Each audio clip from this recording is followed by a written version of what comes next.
2025 પ્રયાગ કુંભ મેળો કે જેને 2025 મહાકુંભ તરીકે પણ ઓળખાય છે, પ્રયાગરાજ, ઉત્તર પ્રદેશ, ભારતના ત્રિવેણી સંગમ ખાતે 13મી જાન્યુઆરીથી 26 ફેબ્રુઆરી 2025 દરમિયાન યોજાનાર મહાકુંભ મેળાની આવૃત્તિ છે.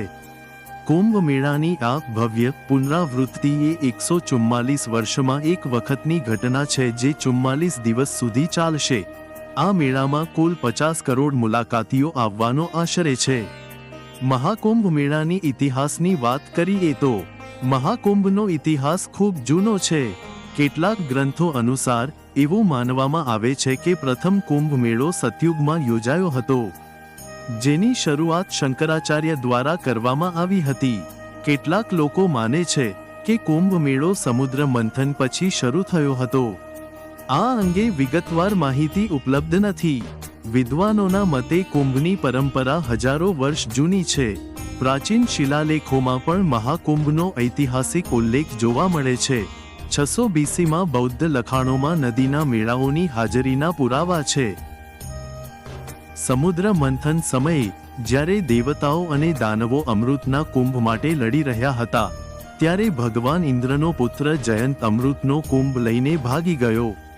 રાક્ષસો પણ ઘડો લેવા માટે તેમની પાછળ દોડ્યા. આ સમયગાળા દરમિયાન દેવતાઓ અને રાક્ષસો વચ્ચે યુદ્ધ થયું. જ્યારે જયંત અમૃત કળશ લઈને ભાગી ગયો, ત્યારે અમૃત કળશના કેટલાક ટીપા આ 4 સ્થળોએ પડ્યા જ્યાં આજે મહાકુંભનું આયોજન કરવામાં આવ્યું છે. પ્રયાગરાજ, ઉજ્જૈન, નાસિક અને હરિદ્વારમાં કુંભ મેળાનું આયોજન કરવામાં આવે છે. કુંભ મેળો લગભગ દર 12 વર્ષે 4 સ્થળો પર યોજાય છે, જેમાં પ્રયાગરાજ, હરિદ્વાર, ઉજ્જૈન અને નાસિક છે. મેળાનું સ્થાન ગુરુ, સૂર્ય અને ચંદ્રની સ્થિતિ દ્વારા નક્કી થાય છે. મહાકુંભ મેળો રાક્ષસો પર ભગવાનની જીતનું પ્રતીક છે. 2025માં આ કાર્યક્રમ 13 જાન્યુઆરીએ શરૂ થયો હતો અને 26 ફેબ્રુઆરીએ સમાપ્ત થવાની ધારણા છે. મહાકુંભ મેળો વિશ્વનો સૌથી મોટો શાંતિપૂર્ણ મેળાવડો છે. આ મેળાવડામાં કરોડો ભક્તો ગંગા, યમુના અને રહસ્યમય સરસ્વતીના સંગમમાં ડૂબકી લગાવે છે. આ સંગમનું પાણી હિન્દુઓ દ્વારા પવિત્ર માનવામાં આવે છે, જે આત્માની શુદ્ધિનું પ્રતીક છે અને મોક્ષ મેળવવાનો માર્ગ છે. સંગમ કિનારા ખાસ કરીને મહાકુંભ દરમિયાન શાહી સ્નાન માટે જાણીતા છે. અહીં મેળા દરમિયાન આધ્યાત્મિક જ્ઞાનની સાથે સાંસ્કૃતિક અને સામાજિક સંવાદિતાનું પણ આદાન પ્રદાન થાય છે. પ્રયાગરાજમાં આ કાર્યક્રમ દરમિયાન સંતો, ઋષિઓ અને યોગીઓના ધ્યાન અને સાધના માટે ખાસ સમય હોય છે. મહાકુંભ 2025 મેળામાં 50 કરોડ મુલાકાતીઓ સ્નાન કરવા આવે તેવી શક્યતા છે. તે પ્રકારની વ્યવસ્થા કરવામાં આવી છે તથા તેમાં અમેરિકા, ઇઝરાયેલ, ફ્રાન્સ અને અન્ય દેશોના મુલાકાતી મહાનુભાવોની મેળાને નિહાળવા માટે આવશે. ઉત્તર પ્રદેશ સરકારે અને ભારત સરકારે મહાકુંભ મેળાની માળખાગત સુવિધાઓ અને સ્વચ્છતા યોજનાઓ પર આશરે 7,500 કરોડથી વધુ ખર્ચ કર્યો દાવો છે, જેમાં યુપી એટલે કે ઉત્તર પ્રદેશના ભાગે 5,400 કરોડ રૂપિયા અને ભારત સરકારના ભાગે 2,100 કરોડનો ખર્ચો આવેલો છે. મહાકુંભ 2025 મેળામાં આગ સંબંધિત કોઈપણ ઘટનાઓ સામે રક્ષણ માટે અદ્યતન અગ્નિશામક વાહનો રાખવામાં આવ્યા છે. ઉત્તર પ્રદેશ રાજ્ય સરકારે મહાકુંભ દરમિયાન નદીની સ્વચ્છતા સુનિશ્ચિત કરવા માટે 500 સમર્પિત ગંગા પ્રહરીઓની નિમણૂક કરી છે.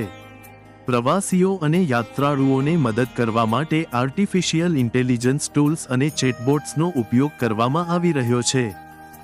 મહાકુંભ 2025 મેળાને મહાકુંભ મેળા 2025 એપ્લિકેશન દ્વારા મદદ કરવામાં આવશે, જેમાં પ્રવાસીઓ અને યાત્રાળુઓના સમર્થન માટે ઘાટ, મંદિરો અને અન્ય મુખ્ય ધાર્મિક સ્થળો છે.